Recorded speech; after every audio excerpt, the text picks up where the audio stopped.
दोस्तों, स्वागत है हम आपका हमारे YouTube चैनल प्रबुद्ध भारत ज्ञान प्रसार समूह में, जिसमें हम आपको देते हैं समसामयिक विषयों से जुड़े हुए राष्ट्रीय और अंतर्राष्ट्रीय घटनाक्रम की जानकारी। आज हम बात करेंगे देश की सबसे प्रतिष्ठित सिविल सेवा परीक्षा के बारे में, जिसके 3 आयाम प्रमुख हैं। यानी सबसे पहली बात कि परीक्षा की जो योजना है, स्कीम ऑफ एग्जामिनेशन क्या है। दूसरी बात ये कि परीक्षा का पाठ्यक्रम यानी सिलेबस क्या है। और तीसरी बात ये कि इस सिलेबस को तैयार करने की रणनीति क्या है।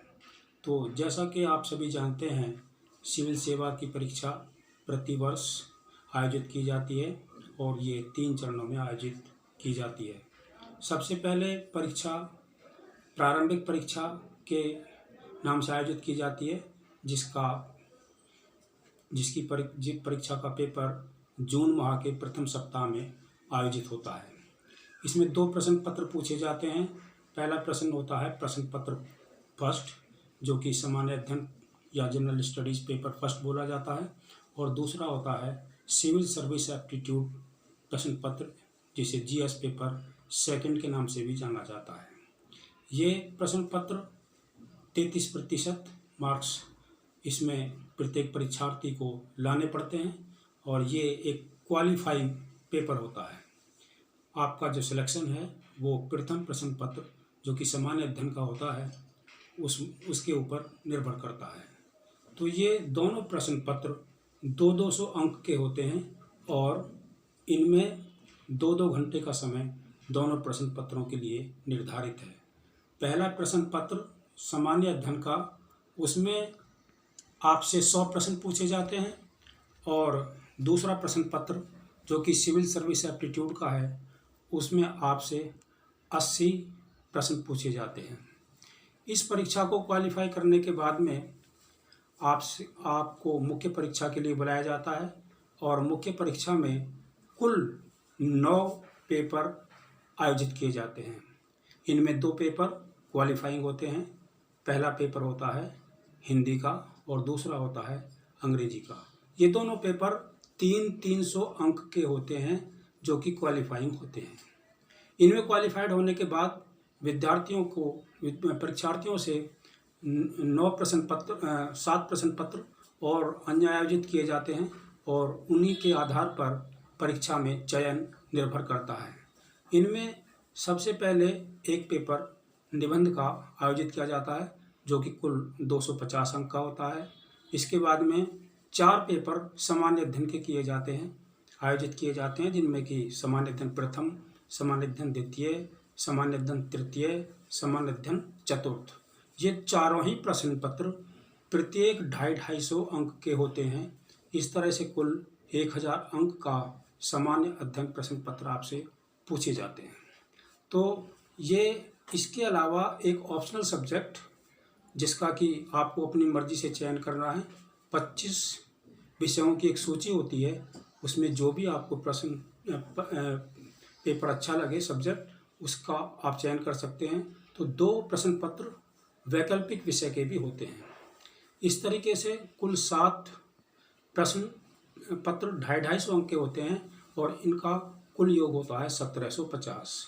इन परीक्षा में, मुख्य परीक्षा में क्वालिफाई करने के बाद यूपीएससी आपको साक्षात्कार के लिए बुलाता है, जिसमें आपके व्यक्तित्व का परीक्षण होता है, और ये व्यक्तित्व परीक्षण आपका 275 अंकों का होता है।